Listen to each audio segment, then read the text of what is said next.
Anto ang volume sang aton nga mga earphones o kon headphones. Likawan nga masobra sa 4 tub 5 ka oras ang tayuyon nga paggamit sang earphones o kon headphones. Magtala na sang 15 minutos nga break matapos ang 1 ka oras sagod nga makapahuway ang aton palamatinan. Masami nga tinuan ang earphones o kon headphones kag mas maayo nga gamiton ang duha ka earpiece sang aton nga mga earphones.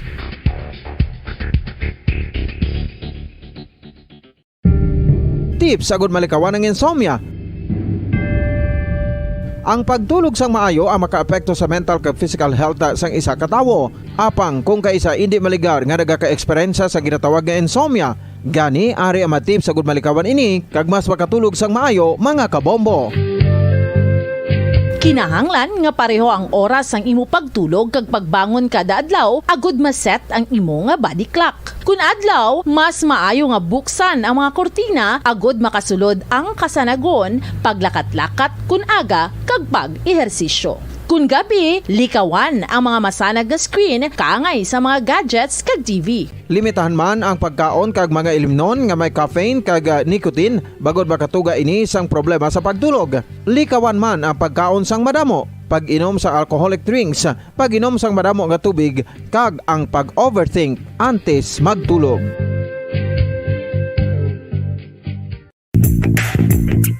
Sa karon nga may ginapangatubang nga pandemic, importante nga halungan gid ang ikaayong lawas. Apang hindi lang physical health ang dapat hatagan sa pagtamuda, bangod importante man ang mental health. Paano bala halungan ang aton nga mental health? Una, kinahanglan nga halungan naton ang aton kalawasan kaangay sang pagkaon, pag-ehersisyo, pagtulog kag pagpahuway sang insyakto bangod ang poor physical health ang makaapekto sang modo kag panghuna-huna sang isa ka tawo. Kinahanglan man nga mag-set sang boundaries sa tanan nga bagay, hatagan sang balorang kaugalingon kag iselebrar ang mga kadalagaan bisan ano pa ini kagamay. Maayo man sa mental health ang pagpatawad sa isig kapareho. Bangod gina-release ni ang kabugat sa Balatsyagon subong man ang pagkamapasalamaton. Sunod sa research, dako man ang mabulig sa pagpangamuyo sa paglikaw sa stress.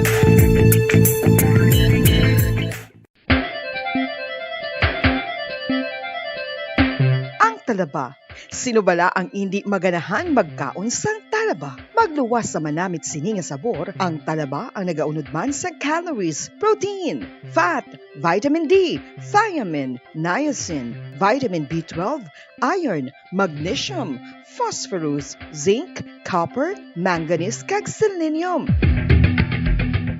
Isa ini sa mga source ang high quality protein nga nagaunod sang siyam ka importante nga mga amino acids nga kinahanglan sang lawas sang tawo. Nagaunod man ini sa antioxidants nga maayo para sa atay. Apang ang pagkaon sang talaba ang mayara man sa mga risgo. Bangod nagaunod ini sa mataas nga amount sang zinc nga delikado sa kalawasan kon masobrahan. Ang pagkaon sini nga hilaw ang makatugaman sang bacterial infection kag makatuga sang diarrhea, pagsuka, hilanat kag iban pa nga seryoso nga kondisyon. Gani sa pagkaon sang talaba, kinahanglan hagan-hagan lang.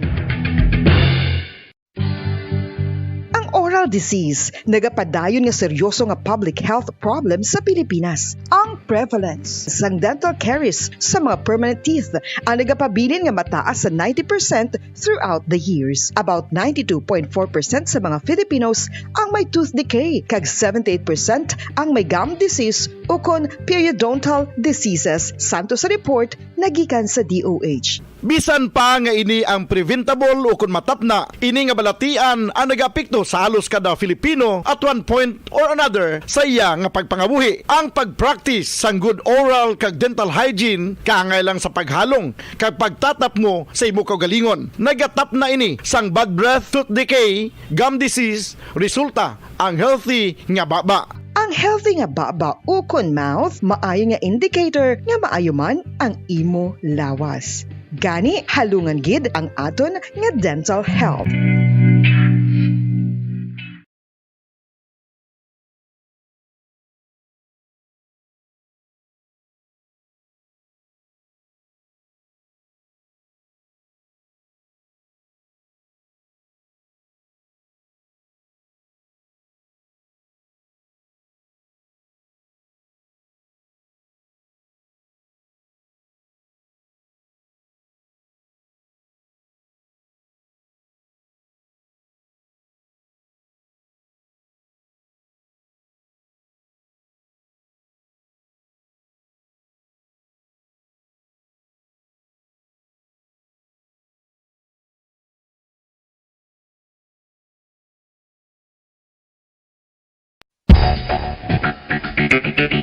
Ang husto nga paggamit sang earphones o kon headphones. Kalabanan sa karon, ilabi na sa mga pamatanon ang masaming nga nagagamit sang earphones o kon headphones sa tion sang nagausar sang gadgets.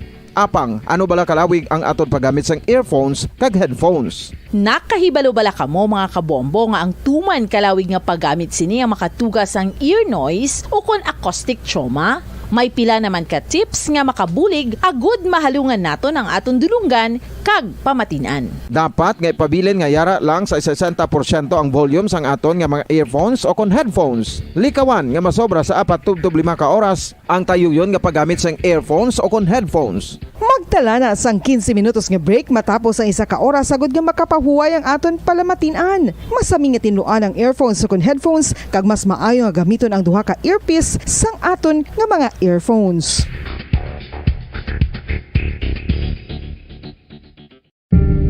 Tips agud malikawan ang insomnia. Ang pagtulog sang maayo ang makaapekto sa mental kag physical health sang isa ka tawo. Apang kung kaisa hindi maligar nga nagaka-eksperyensya sa ginatawag nga insomnia, gani ari ang tips agud malikawan ini kag mas makatulog sang maayo mga kabombo. Kinahanglan nga pareho ang oras ang imo pagtulog kag pagbangon kada adlaw agud maset ang imo nga body clock. Kun adlaw, mas maayo nga buksan ang mga kortina agud makasulod ang kasanagon, paglakat-lakat kun aga kag pag-ehersisyo. Kun gabi, likawan ang mga masanag nga screen kaangay sa mga gadgets kag TV. Limitahan man ang pagkaon kag mga ilimnon nga may caffeine kag nicotine bagod makatuga ini sang problema sa pagtulog. Likawan man ang pagkaon sang madamo, pag-inom sa alcoholic drinks, pag-inom sang madamo nga tubig kag ang pag-overthink antes magtulog.